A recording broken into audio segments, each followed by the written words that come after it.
북텔러 책 읽어드림. 세 가지 질문. 어느 날 한 왕은 깊이 이런 생각을 했다. 만일 언제 무슨 일이 일어날지 알 수 있다면 내게 필요한 사람이 누구인지, 그리고 어떤 사람과 무슨 일을 하지 않아야 하는지, 나에게 가장 중요한 일은 무엇인지 항상 알 수 있다면 얼마나 좋을까? 왕은 또 다시 생각에 잠겼다. 이런 일들을 미리 알 수 있다면 무슨 일을 해도 실패하지 않을 텐데. 이렇게 생각한 왕은 무슨 일을 할 때 가장 좋은 때가 언제인지, 왕에게 가장 필요한 사람은 누구인지, 해야 할 가장 중요한 일은 무엇인지 그 방법을 알려주는 자에게 큰 상을 내리겠다고 온 나라에 선포했다. 저명한 학자들은 왕을 찾아가서 세 가지 질문에 대한 여러 가지 대답을 전했다. 첫 번째 물음에 대해 한 학자가 이렇게 대답했다.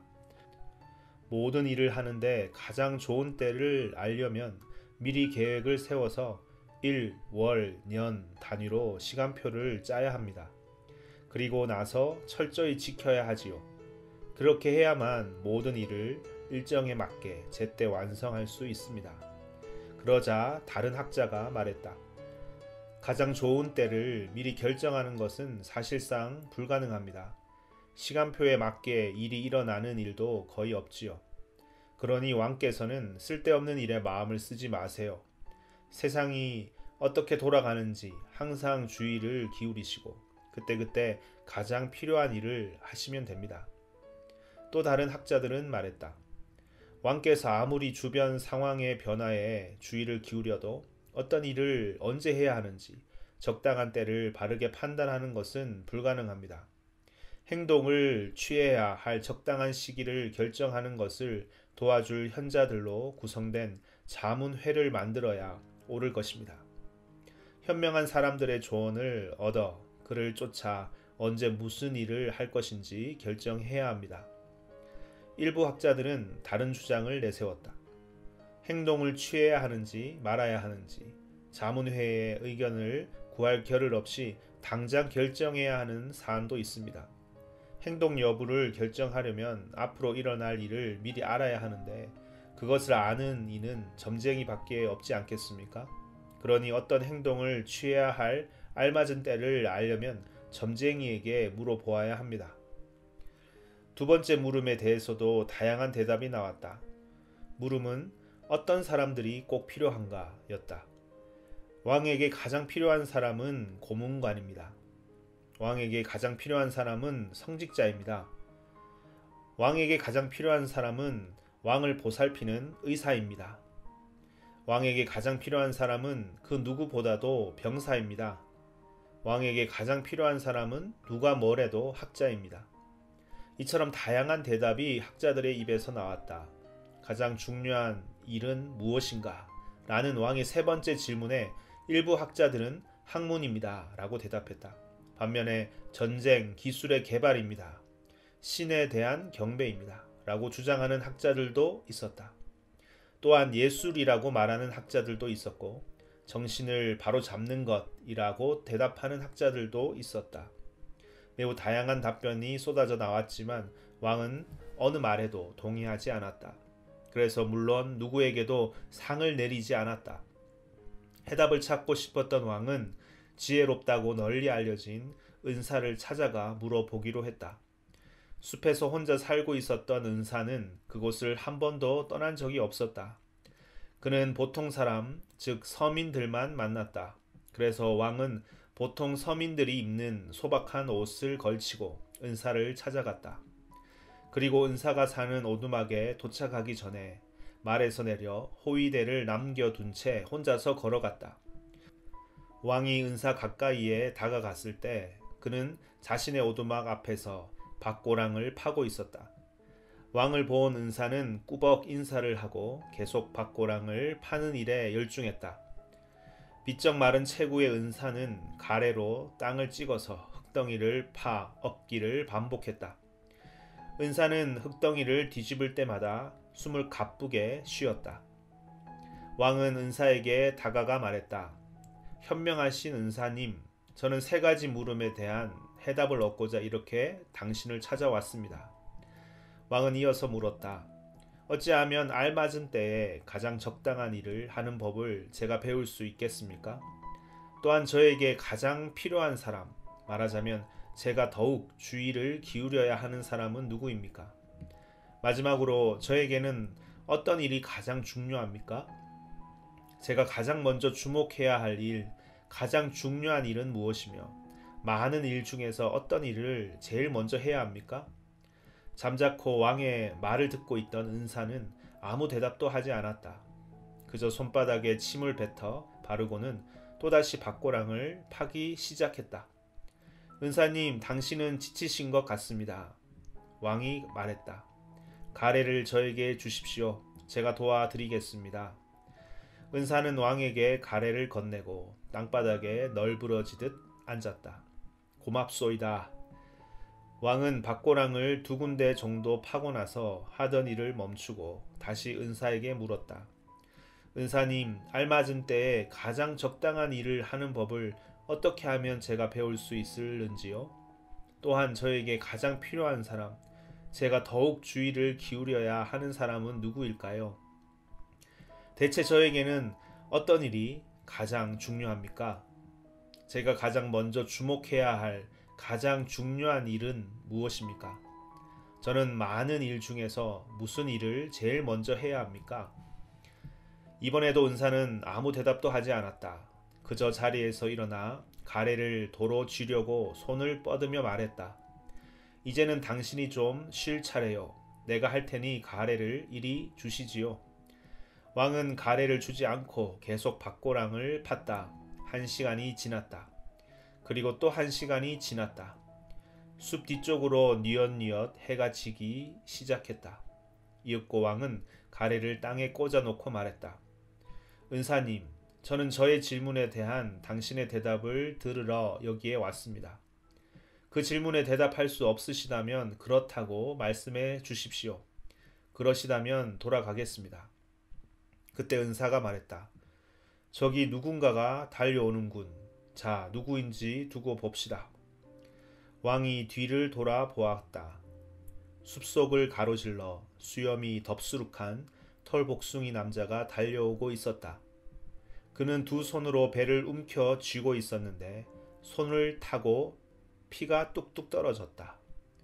그는 왕 앞까지 와서는 들릴 듯 말 듯 작은 신음소리를 내며 기절하듯 쓰러졌다. 왕과 은사가 남자의 옷을 벗겨 보았다. 그랬더니 그의 배에 심한 상처가 나 있는 것이었다. 왕은 매우 조심스럽게 남자의 배에 흐르는 피를 닦아내고 자신의 손수건과 은사의 수건을 이용해서 붕대를 만들어 그의 상처를 감았다. 그렇게 해도 피는 좀처럼 멈추지 않았다. 왕은 뜨뜻한 피에 흠뻑 젖은 붕대를 풀고 남자의 상처를 씻은 다음에 다시 감아주기를 몇 차례 반복했다. 마침내 피가 멈췄다. 의식을 되찾은 남자는 은사와 왕을 향해 마실 것을 달라고 부탁했다. 왕은 깨끗한 물을 가져와 남자에게 주며 마시게 했다. 그 사이 해가 졌고 날이 제법 서늘해졌다. 왕은 은사에게 도와달라고 요청해 부상을 입은 남자를 오두막 안으로 운반해서 침상에 눕혔다. 남자는 눈을 감고 조용히 있었다. 한편 하루 종일 은사를 찾아오느라 걸었고 은사를 도와주느라 밭고랑을 팠던 왕은 매우 지쳐 있었다. 왕은 오두막 문 입구에 쪼그리고 앉았다. 그러다가 그대로 잠이 들었고 깊은 잠에 빠져서 밤새 한 번도 깨지 않고 곤히 잤다. 왕은 이튿날 아침에 자신이 어디에 있는지 그리고 침상에 누워 눈빛을 반짝이며 자신을 뚫어져라 쳐다보는 낯선 남자가 과연 누구인지 알아차리기까지 꽤 오랜 시간이 걸렸다. 남자는 잠에서 꽤 정신을 차리고 자신을 바라보는 왕이 자신을 물끄러미 바라보자 가녀린 목소리로 이렇게 말했다. 저를 용서해 주십시오. 나는 당신을 모르오. 그러니 당신을 용서할 일은 아무것도 없소이다. 왕은 말했다. 폐하는 저를 모르실지 모르지만 저는 폐하를 압니다요. 제 형을 처형하고 저의 전 재산을 몰수한 사람이 바로 폐하입니다. 그렇기에 저는 폐하에게 복수하겠다고 마음을 먹었습니다. 고로 저는 폐하의 적이지요. 저는 폐하께서 혼자 은사를 만나러 간다는 정보를 들었습니다. 그래서 폐하가 돌아오시는 길에 해하려고 했지요. 그러나 하루가 꼬박 다 지나려고 하는데도 폐하는 돌아오지 않으시는 것이었습니다. 몰래 잠복해 있던 저는 폐하를 찾으러 다니다가 폐하의 호위대를 만났습니다. 그들은 저를 알아보고 없애려고 했습니다. 저는 그들을 피해 달아난 것입니다. 폐하께서 제 상처에 붕대를 감아주지 않으셨더라면 저는 아마 피를 쏟다가 죽었을 것입니다. 저는 폐하를 죽이고 싶었고 죽이려고 했는데 폐하께서는 저를 살려주셨습니다. 만약에 제가 살아난다면, 그리고 폐하께서 원하신다면 저는 가장 충실한 종이 되어 폐하를 섬길 것입니다.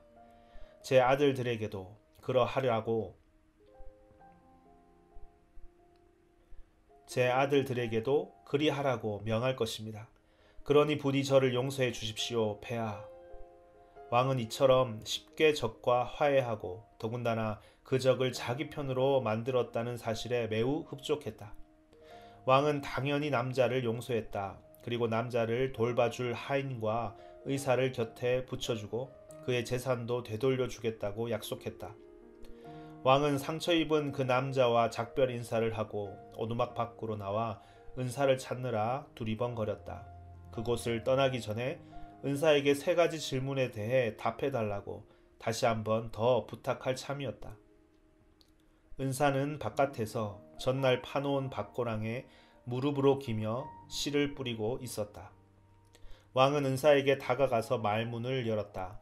현명하신 은사님, 마지막으로 부탁합니다. 제 질문에 대답을 해 주십시오. 나는 이미 대답을 했고 당신은 벌써 답을 얻었소. 은사는 비쩍 마른 다리를 괜 채 여전히 쭈그리고 앉아 자신 앞에 서 있는 왕을 아래 위로 훑어보며 말했다. 아니, 답을 얻었다니 무슨 말입니까? 어떻게 답을 얻었다는 말입니까? 왕이 묻자 은사가 답했다. 어떻게 답을 얻었냐고 했소? 정말 모르겠소? 당신이 말이오, 어제 허약한 나를 가엾게 여겨 나 대신 밭고랑을 파지 않고 그냥 돌아갔다고 생각해 보시오. 피를 흘리며 우리에게 온 그 남자는 아마 당신을 해쳤을 것이오. 그랬다면 당신은 나와 함께 있지 않았던 것을 후회하지 않았겠소?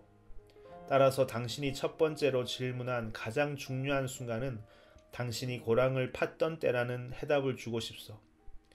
두 번째로 질문한 가장 중요한 사람은 누구인가에 대한 해답은 바로 나라고 말해 주겠소. 마지막으로 당신에게 가장 중요한 일은 나를 도와준 것이었소. 고로 나를 위해 선행을 베푼 것이 당신이 한 가장 중요한 일이었소. 이후에 부상을 당한 남자가 우리에게 달려왔을 때를 생각해 보시오. 당신이 남자를 돌보았던 때가 가장 중요한 순간이었소. 만약에 당신이 그의 상처에 붕대를 감아주지 않았더라면 그는 당신과 화해하지 못하고 죽었을 테지요. 그러므로 그가 가장 중요한 사람이었고 당신은 가장 중요한 일을 그에게 해주었다고 할 수 있지요. 기억하시오. 가장 중요한 순간은 바로 지금이라는 사실을 말이요. 왜 지금이 가장 중요하겠소? 우리는 오직 지금만 영향력을 행사할 수 있기 때문이요. 오직 지금 이 순간만이 우리가 마음대로 다룰 수 있는 유일한 시간이라는 말이지요. 또한 가장 중요한 사람은 바로 지금 함께 있는 사람이요. 앞으로 그 어떤 상황에서 그 누구와 자신이 인간관계를 맺을지 모르므로 가장 중요한 사람은 지금 함께 있는 사람이요. 그리고 가장 중요한 일은 함께 있는 그 사람에게 착한 일을 행하는 것이지요. 그를 위해 이 세상에 인간이 보내졌고 오직 이를 위해 인간이 이 세상에 왔다는 사실을 잊지 마시오.